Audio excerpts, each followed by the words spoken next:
The moment the water touched my lips, the garden went silent. No wind, no birds, not even hum the city beyond the fence. And I knew I had crossed a line I could never step back from. It was supposed to be a normal evening. That lie still tastes bitter. I had just finished repairing Mrs. Calder's irrigation system, hands stained with rust and soil, my back screaming in protest.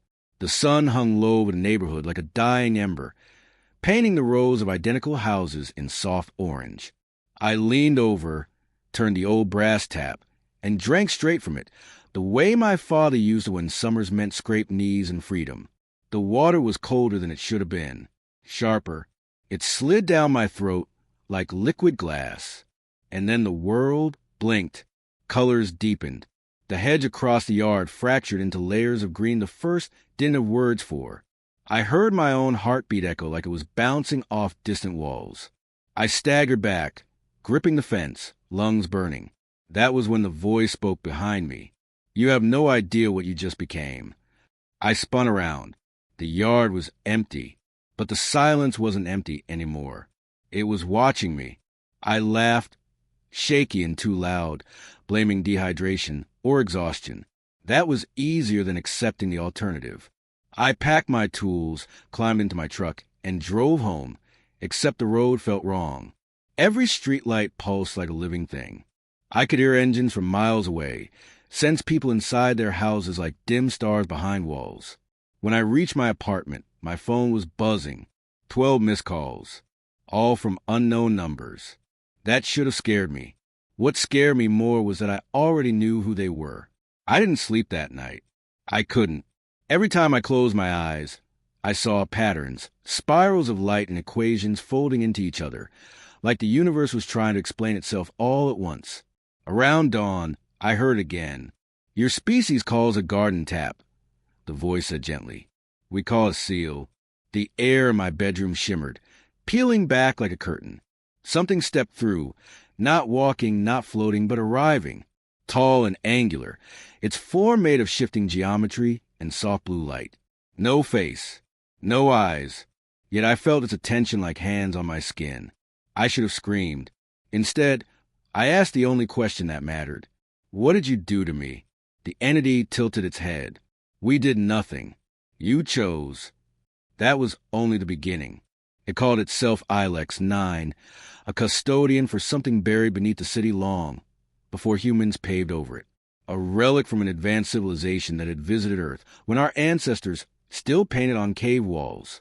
The garden tap was an access point, one of thousands disguised as mundane infrastructure. Ilex 9 told me the water wasn't water. It was a catalyst, a filter, a test. Out of billions, it said, less than 1% can metabolize the change without cellular collapse. My hand was shaking. Change into what? It didn't answer. Not right away. Instead, it showed me the city as it truly was. Layers peeled back from reality like skin. Beneath the streets lay veins of alien metal. Above us, hidden in folded space, vast structures drifted. Observation platforms, watching, waiting. Earth wasn't alone. It was monitored, protected, contained. Your species is approaching a threshold. Ilex 9 explained. Artificial intelligence. Self-directed evolution. Stellar weaponry.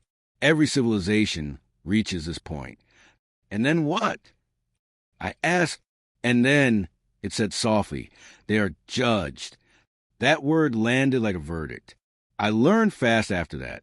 Too fast. Information flowed into me without effort.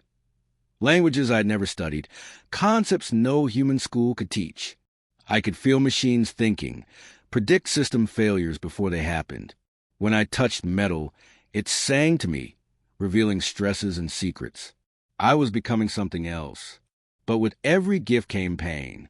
Nosebleeds, migraines that left me curled on the floor, memories that weren't mine bleeding into my dreams, alien skies, burning worlds, civilization screaming as stars went dark. Why me?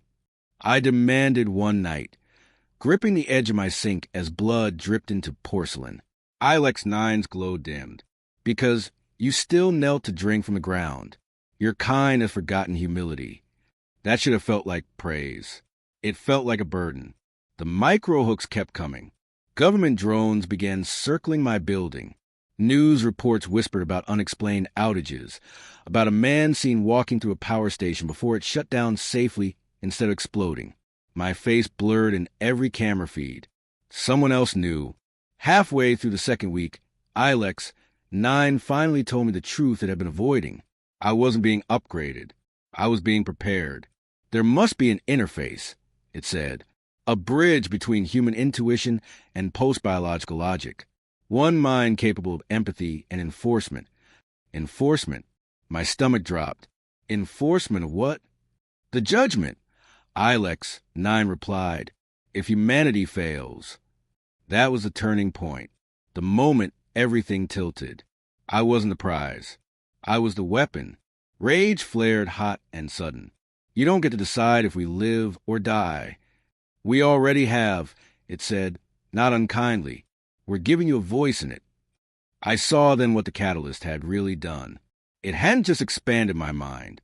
It had bound me to the relic beneath the city, a planet-scale device capable of rewriting matter, atmosphere, even biology.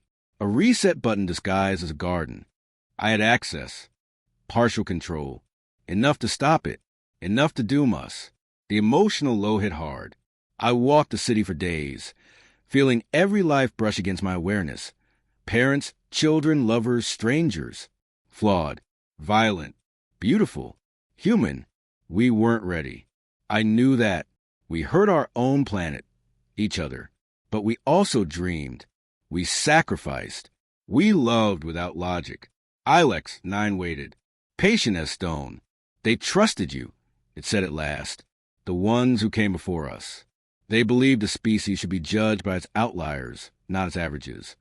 I thought my father, gone 5 years now, a mechanic who fixed things no one else wanted to touch, a man who drank from hoses and taps and never once thought the universe was watching. I made my choice. The final confrontation wasn't a battle. It was a conversation. Me standing in the buried chamber beneath the city, alien light reflecting off ancient machinery, the weight of an entire species pressing on my thoughts. I won't activate it, I said. Not as a weapon. Ilex 9's form flickered.